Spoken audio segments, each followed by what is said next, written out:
የብሩኬን ኩላሊት አውጥቶ ካሌብ ሙሲሳ እንግዲህ ኩላሊቱን በመሸጥም በህይወት ቢኖርም ግን ደግሞ ብሩኬን እያሰቃዩትና እንዲሁም ደግሞ ሰውነቱን እየቀዳደዱ የውስጥ አካሉን በማውጣት ለሽያጭ አቅርበውታል።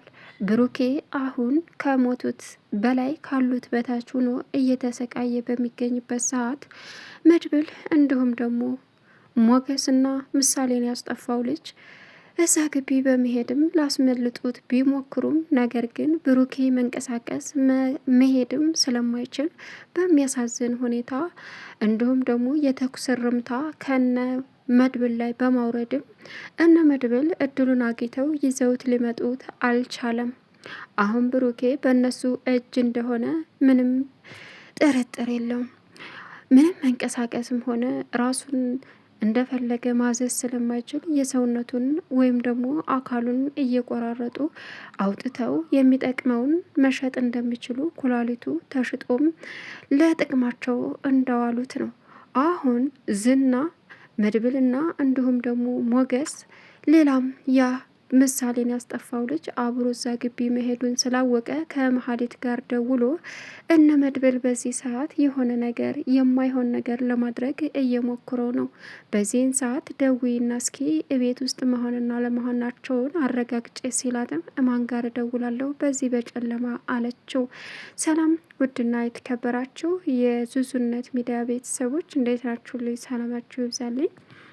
ለዚህ ቻናል አዲስ የሆናችሁ ሰብስክራይብ ያደረጋችሁ ቪዲዮን እስከ መጨረሻው ተከታተሉ እያልኩኝ በአክብሮት እጠይቃለሁ። ዛሬ እንግዲህ በሚያሳዝን ሁኔታ አሁን ላይ ብሩኬ ያለበት ሁኔታ ከሞቱት በላይ ካሉት በታች ሆኖ እየተሰቃየ ይገኛል።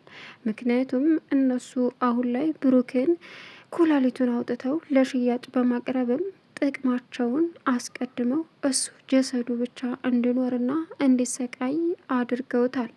የቶሎ ወይም ደግሞ ነፍስ ወከፍ ግድያ ሳይሆን እነሱ የሚያደርጉት የሰው ልጅ በህይወቱ ማሰቃየት እንደሆነ መድብል በትክክል ስለሚያቅም እዛ ቢሄድም ወንድሙ ከህይወት እና ከሞት መካከል ሆኖ ውስጣዊ አካሉን እያወጡ ለራሳቸው ጥቅም እንደዋሉትም ቢያይም ግን ደግሞ እሱን አስወጥቶ ለማምጣት በፍጹም ሊችሉ አልተቻለም። በስተ መጨረሻም አሁን ላይ ሶስቱም ቃል ተገባብተው ነበር። ሞገስም እንዲሁም መድብል እንዲሁም ደግሞ ምሳሌን ያስጠፋው ልጅ በዚህ በጉልበት የምናደርገው ነገር አይደለም። አንድ ሰው ራሱን ሰውቶ ሳይሆን ብሩክን ማግኘት ያለበት ትልቅ ኃይል ከመጣ ራሳችንንና ነፍሳችንን በማጥፋት ሳይሆን ነፍሳችንን ራሳችንን በመጠበቅ ስራችንን ሰርተን ድልን ማጎናጸፍ አለብን። ለዚህ ቃል እንግባ በመባባልም ቃል ተጋቡ። ነገር ግን መድብል ምንም ይሁን ምንም ሞትም ከመጣ መጀመሪያ የምሞተው እኔ ነኝ፣ የእናቴን ልጅ አግቼ እሱን ወደ ቤቱ መልሼ እኔ በሞትም አይቆጨኝም ሲልም እንደዚህ በዚህ አንስማማም። እናም ማድረግ ያለብንን ነገር ቀጥታ ሁላችንም ራሳችንን በመጠበቅ ነው ለብሩኬ መድረስ የምንችለው። ስለዚህ ብናገኘው እንኳ እሱን ማውጣት የማንችልበት ሁኔታ ላይ ከሆን ጥለን ወጥተን ሌላ እድል መሞከር ነው ያለብን በመባባልም ሁላቸውም ተስማምተው ቃል ተጋብተው እዛ ግቢ ሲገቡ ውስጥ የሚጠብቀው ልጅ ብሩክ የሚባል ሰው እንዳለ እንጠይቅ ሲል ሞገስም በፍጹም እንደዛ ሊሆን አይችልም፣ ይሄ ሰው ታዛዥ ነው፣ በዛን ሰዓት እሱም ደውሎ ሌላ ችግር ሊፈጥርብን ስለሚችል ራሳችን ቀስ ብለን መግባት አለብን አለ መድብልም። እውነት ነው፣ ከዚህ ውጭ ሌላ አማራጭ የለም በማለትም ምሳሌን ያስጠፋው ልጅ ሀሳቡን አንጸባረቀ። መድብል የመጀመሪያ መሪ ሆኖ ቢገባም ነገር ግን ብሩኬን ከቅርብ ርቀት ሲያዩት መድብል ወደ እሱ እየሄደ እያለ የጥይት ሩምታ ወረደባቸው።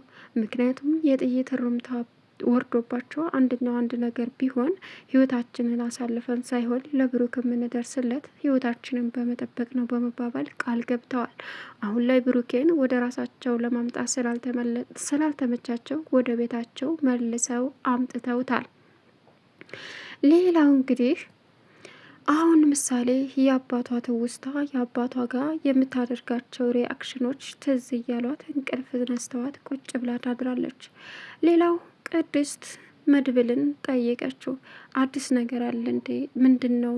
ፈዝሃልም ደስታም ነገር ይሰማብሃል ስትለው እውነታውንና እርግጠኛ ሆኜ ሳልነግርሽ ሳላገኝ እንትን አልልልሽም አልነግርሽም ብዬ ነው።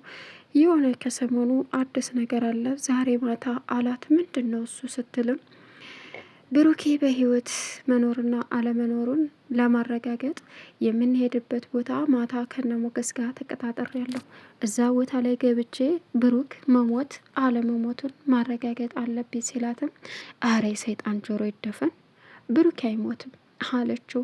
እንደዛ በላይ ስትልም እሺ ቅድስት ብሩኬ ትወጂዋለሽ አላት። ምን ለምን? አዎ ብሩኬ በሴት ላይ በትዳሩም በሴቶችም ምርጫ ጎበዝ ነው። ግን ደግሞ በህይወቱ ሲመርጥ የተሳሳተው መሀሌትን ነው።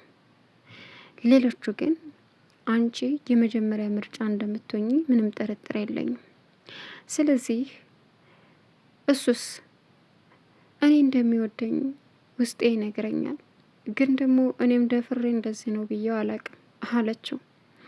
አይገርምም? አንቺን የመሰለች ብሩኬን በህይወት ካገኘሁት ላንቺ ብቻ ነው ምድርሽ አላት። ምን አለች? ምን አርገሽለት ነበር አንቺ ሲላትም እንግዲህ መሀሌት ምሳሌ እንግዲህ ልሌ ብላ የሰጠችኝን ብር ለብሩኬ ሰጥቸዋለሁ። ምን? መሀሌት ምሳሌ እንግዲህ ብላ ብር ሰታሽ ነበር? አዎ፣ አረ ብዙ ነገር አለ። እንዲሁም ምሳሌን መርዝ ነጋ እያበላች ልትገላ ስትል ህይወቷን የምታደገውን የነበርኩኝ አለችው። ይገርማል። ታዲያ ይህ ሁሉ አድርገሽለት እንዴት ነው የማይወድሽ የማያፈቅርሽ አላት። በዚህ ነው ብለህ ነው? እና ብቻ ይችን ምስኪን ልጅ አልሞት ብላት ከምሳሌና ከመሀሌት የተማርኩን ነገር ቢኖር የሰው ልጅ ምንም ችግር ቢፈራረቅበት ጠላቱ ቢበዛ ያለቀኑ እንደማይሞት ከምሳሌ ተምሬያለሁ አለችው። እሱም በጣም አሁን ብሩኬን ለመፈለግ ልንሄድ ነው እንዳገኘሁት እሱን ላንች ነው ምድርልሽ አላት። እሷም እሺ ብላ ተደስታ ላከችው። በዚህን ሰዓት ምሳሌና ቅድስት ብቻቸውን በሆኑበት ሰዓት ምሳሌ ተረት ተነገራት። ያንን ተረት መታገስ እንዳለባት እናት ለልጇ ምን ያክል ዋጋ እንደምትከፍልም እንደምትታገስም አስተመረቻት። አብረው በተኙበት ሰዓት ምሳሌ ግን ሌሊት ተነስታ የአባቷ ትውስታ በአይኗ ላይ እየመጣ እንቅልፍ ነሳት። ነገር ግን ምንም አማራጭ ስለሌላት በዝምታ ሁሉንም ነገር እያለቀሰች ነበረ። ቅድስት ስትነቃ ምን ሆነሽ ነው አለቻት። አይ ምንም። እና ለምን እንቅልፍ አልተኛሽም? አባቴ ናፈቀኝ አባቴ ስትልም እንዴ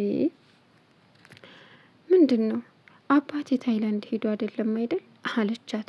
እንግዲህ ተኝ በቃ እሱ ባይኖረን ያለሁ አይደለ በቃ እሱ እንደ እናትና እንደ ልጅ ተቃቅፈን እንተኛ ስትላትም አባቴ ናፍቆኛል አልተኛም፣ እንደውም ከዚህ በኋላ ምግብ አልበላም አለቻት። ምሳሌ እንደዛ ስትል በጣም ደነገጠች ቅድስት። ሌላው እንግዲህ ዝና መሀሌት ጋር ደውሎ ያቺ ሙትቻ እህትሽ አልመጣችም ወይ ሲላትም ኤፍራታ በተኛችበት መሀሌት ስልኩን አነሳች። አልመጣችም። ያንን ሁሉ ግፍ ያንን ሁሉ ስህተት ሰርታ እንደዚህ ኤፍራታ ዝብ መታ የምትኖር ይመስልሃል? አላገኘዋትም እየጠበቅኳን ነው አለችው። ከዛም ቀጠለና እሺ እነዛ የማይረቡ እነ መድብል የሆነ ነገር ለማድረግ እየሞከሩ ነው አላት። ምን? ስለምን አለችው። አላቅም እና አልገባኝም። እሺ እነ መድብል ጋር ስልክ ደውልሽ ቤት መኖራቸውንና ለመኖራቸውን ብታረጋግጭስ አላት። ምን? ማን ጋር ደውላለሁ? በዚህ ሰዓት ማንስ ስልክ ያነሳልኛል? በዛ ላይ ደግሞ ስለምንድን ነው የምጠይቃቸው ስትልም በቃ ዝጊው በማለትም ስልኩን ዘግቶ ወጣ። አሁን ኤፍራታን ይኸው ዝና እየደወለ ነው። አሳልፌ አልሰጥሽም፣ እንደ ውለታ ቁጠሪልኝ፣ እቤት የለችም ብዬ ነግሬዋለሁኝ። ስለዚህ ዝና ቢያገኝሽ ይገልሻል። አሁንም ቢሆን እሺ ወደ ጠበል ሂጅና ህይወትሽን አምልጭ አለቻት። ስራይስ ያምሻል፣ ይከልሻል እያልኩሽ እኮ ነው። ስራ ታያለሽ እንዴ?